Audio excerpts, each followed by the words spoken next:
There is a moment in the spring of 1882 when the line between lawman and outlaw all but disappears. 5 men riding out of Tombstone, Arizona, into the desert heat. They carry federal warrants, they carry shotguns, and they carry something else. A grief so cold and so precise that it looks, from the outside, a lot like vengeance. Over the next 3 weeks, they will hunt, they will kill, and they will be hunted in return. What follows is not a story about justice. It is a story about what justice looks like when the man delivering it has already buried his brother. To understand the Vendetta Ride, you have to understand what it was born from. It was the night of March 18th of 1882. Morgan Earp, Wyatt's younger brother, a man with a badge and a quiet reputation, was playing billiards at Hatch's Saloon and Billiard Parlor on Allen Street in Tombstone, Arizona. He was relaxed, off duty. He had survived the infamous gunfight at OK Corral just 5 months earlier, in October of 1881. He must have thought the worst was behind him. It wasn't. A shot came through the glass panel of the back door. Morgan was hit in the back. The bullet tore through his spine, crossed his body, and lodged in a bystander nearby. Morgan Earp was carried to a nearby room, and he died within the hour. Wyatt was there, and he held his brother as he died. Now, who pulled the trigger? No one was ever officially convicted, but Wyatt had his suspicions, strong ones. The names he kept coming back to were Frank Stillwell, Florentino Cruz, known as Indian Charlie, Pete Spence, and at the top of the list, the man who led the so-called Cowboys, a cattle rustler and outlaw named William Curly Bill Brocious. These were enemies from the OK Corral fallout, old grudges, a blood feud that the law had failed to settle. 2 days after Morgan's murder, on March 20th of 1882, Wyatt had made a decision. He was done waiting for the law. Wyatt organized 2 things simultaneously. He arranged for the Earp family, including his brother Virgil, who had himself been ambushed and crippled months earlier, to be escorted out of Tombstone to safety. And he assembled a posse.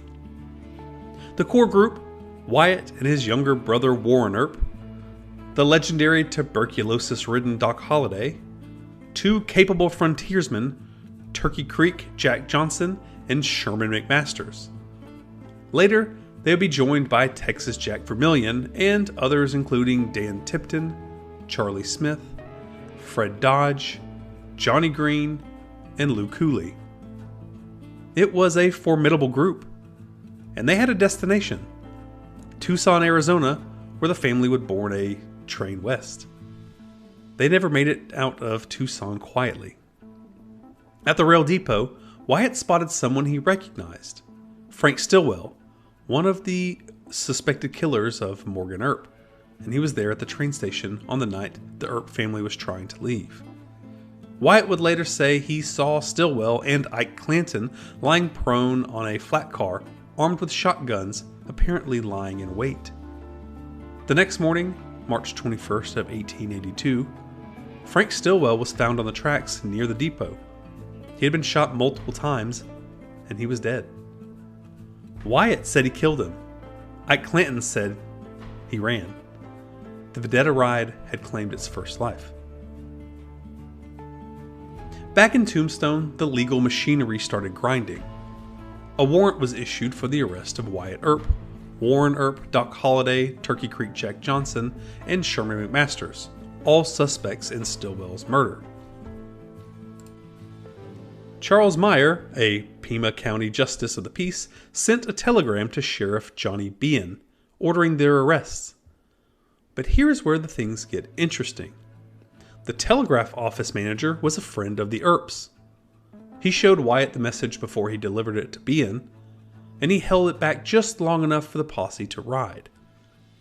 As they were leaving, Bean himself appeared and said he wanted to speak with Wyatt. Wyatt replied, calm, cold, and utterly unintimidated, has become one of the great lines of the frontier. Quote, "Johnny, if you're not careful, you'll see me once too often." And then they rode. What happened over the next 3 weeks is sometimes called the Arizona War or the Cochise County War. Wyatt had been deputized as a United States Deputy Marshal, which meant technically he had federal authority and a warrant for Curly Bill Brocious. That legal cover was thin, but it was something. The Earp faction rode under federal jurisdiction. Pursuing them was a Cochise County Sheriff's posse under Johnny Bean, which included deputies Finn Clanton and Johnny Ringo, along with roughly 20 cowboys. Bean's group was far larger, and yet they never caught up with the Earps. Deliberately, it seems, Bean had pointedly excluded Pima County Sheriff Bob Paul from his posse, the one man who actually had jurisdiction over Stillwell killing in Tucson, so draw your own conclusions. The first target after Stillwell was Florentino Cruz, or Indian Charlie. Along with Pete Spence, Stillwell, and Curly Bill, Cruz was considered a prime suspect in Morgan's murder. Pete Spence had already turned himself in to Bean's jail for his own protection, something the Earp posse did not know. On March 22nd, the Earps rode to Pete Spence's ranch at South Pass in the Dragoon Mountains, looking for Spence, but instead they found Indian Charlie. According to Wyatt's later account, Indian Charlie confessed on the spot, admitting that he had acted as a lookout while the others shot Morgan. But Wyatt shot him. 2 days later, on March 24th of 1882, came the most significant confrontation of the entire Vendetta Ride. The Earp posse caught up with a group of cowboys at Iron Springs, Arizona. Leading them, Curly Bill Brocious himself. The others included Pony Deal, Johnny Barnes, Frank Patterson, Milt Hicks, Bill Hicks, Bill Johnson, Ed Lyle, Johnny Lyle, and possibly the notorious Dirty Dave Rudaba. The Earps were outnumbered, badly, and a gunfight broke out. The posse began to retreat. But before they pulled back, Wyatt Earp, according to his own account, stood his ground in the open. Curly Bill opened up on him with a shotgun at close range. The blast tore through Wyatt's coat, but somehow Wyatt was unscathed. He returned fire and claimed he killed Curly Bill Brocious on the spot. Johnny Barnes said he also died in the fight. Now, this account comes almost entirely from Wyatt Earp, and Wyatt Earp was not exactly known for understatement. Some historians question whether Curly Bill died at Iron Springs at all. What is certain is Curly Bill was never seen again after that day. Whether that means he died in the desert, fled the territory, or something else entirely, history has never really given us a clean answer.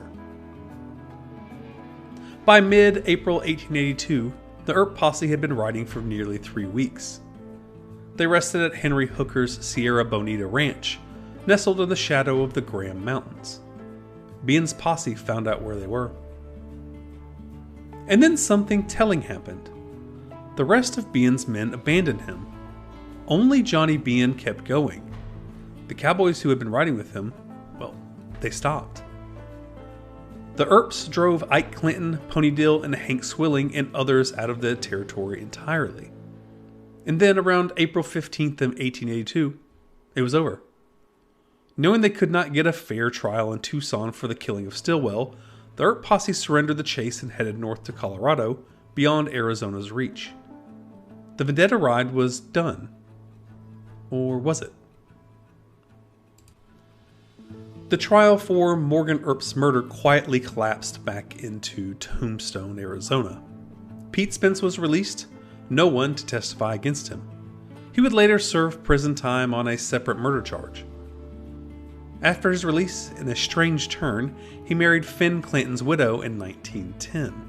He died 4 years later in Globe, Arizona, buried in a plot right next to Finn. The cowboys continued to fall, one by one. Billy Grounds was killed by Deputy Billy Breckinridge. Billy the Kid Claiborne, not the classic Billy the Kid that we all know, was shot down by buckskin Frank Leslie. And then there was Johnny Ringo. On July 18th of 1882, 3 months after the Vendetta Ride ended, Johnny Ringo was found dead under an oak tree in the mountains. A single bullet wound to the head. Some said it was suicide. Others whispered that Wyatt Earp and Doc Holliday had quietly returned to finish the job they had started.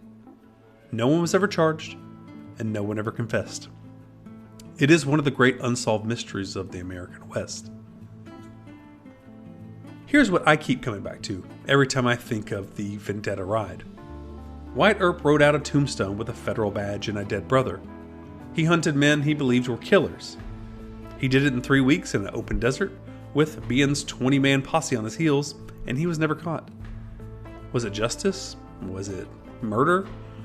Was it something that doesn't have a clean name? Maybe the most honest thing to say is, on the frontier in 1882, the difference between lawman and outlaw was often just a matter of who was telling the story. And in this story, Wyatt Earp was the one that lived to tell it.